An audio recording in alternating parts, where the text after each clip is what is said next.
At formal na nga pong naipahayag ang pagbawi ng testimonya ni Orly Gutesa.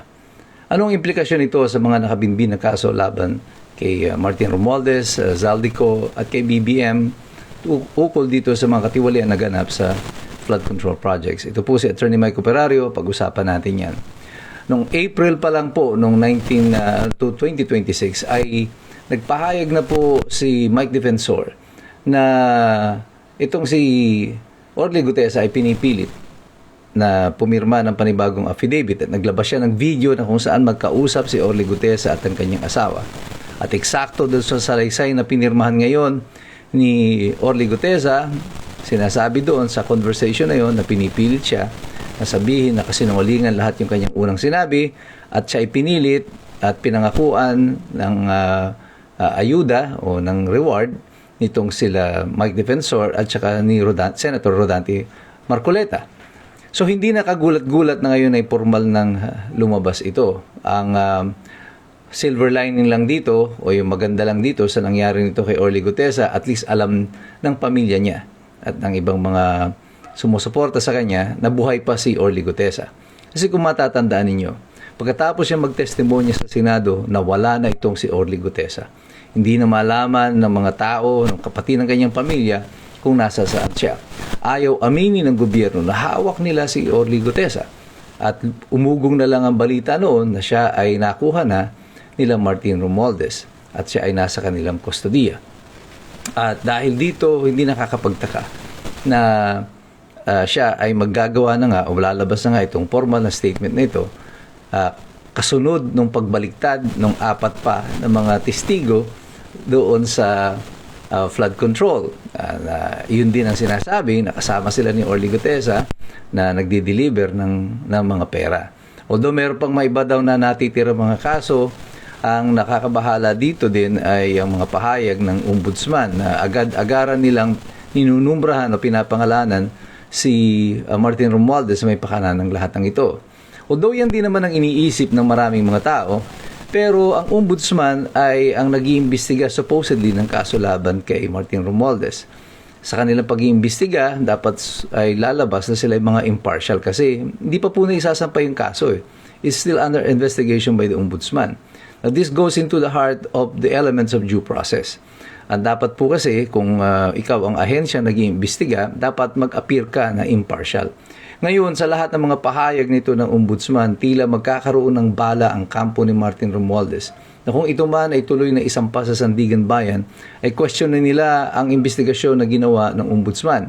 At sasabihin nila dito na may violation ng karapatan ni Martin Romualdez to due process sapagkat hindi impartial ang naging investigasyon ng ombudsman. So hindi ko rin maintindihan kung bakit ganito na lamang ang mga patuloy na pagpapahayag ng ombudsman despite of the fact na supposedly nag-iimbestiga pa lamang sila sa kasalukuyan. May epekto ba ito sa paghina ng kaso laban kay Martin Romualdez? Definitely. Magkakaroon ito ng epekto, lalo't kung gusto ng ombudsman na maging epekto ito. Magkaroon ito ng negatibong epekto dahil sila naman may control niyan sa lahat ng mga ebidensya. Pero ang makikita natin dito is the pattern. Yung 4 na yan na ex-Marines na supposedly ay nagsibawi ng kanilang mga salaysay, may mga sinasabi sina Attorney Baligod na sila ay inofera ng pera. Ngayon, hindi rin malabo na dito kay Orly Gutesa ay ganun din na nangyari. Hindi natin masabi na hindi natin sila sinisisi kasi may choice naman talaga sila dito. Pero siguro nauunawaan natin sila. At pilit nating uunawain ang kalagayan nila, lalo na itong si Orly Gutesa, mag-isa lamang siya noon nung una siyang lumabas. Nauunawaan natin kasi yung mga ibang ang senador, iba pang mga congressman, nasa kapangyarihan na meron namang mga sapat na impluwensya para tutulan yung mga pangbubuli nito, yung pananakot na ito, ay bumigay din, natakot din sa administrasyon at naging kakampi. Paano pa kaya itong mga ordinaryong mamamayan kagaya lang nila Orly Gutesa at yung 4 pa na mga ex-Marines.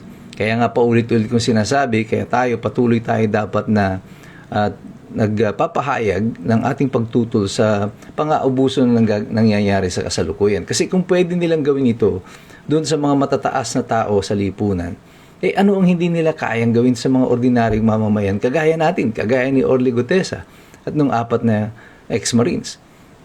Kung kaya nilang gipitin ang mga may kapangyarihan, di lalo na yung mga ordinaryong mamamayan. Pero dapat maunawaan ni Orly Gutesa na sa kanyang paglabas, yung kanyang unang ginawang paglabas, ito rin na nagbunsod doon sa 18 mga ex-Marines para magsalita na rin. Kasi, nung lumabas si Orly Gutesa, all the other witnesses na nagdi-deliver ng mga basura became expendables. Kasi, naging malinaw na dito na potential witnesses din sila ngayon, yung 18. In order for them to be silenced, para hindi na sila magsasalita, dalawang bagay lang naman ang pwede mangyari. Ikaw ay mabayaran or you will be eliminated. In order to protect yourself, you have to choose. Magsalita ka na ngayon or forever hold your peace.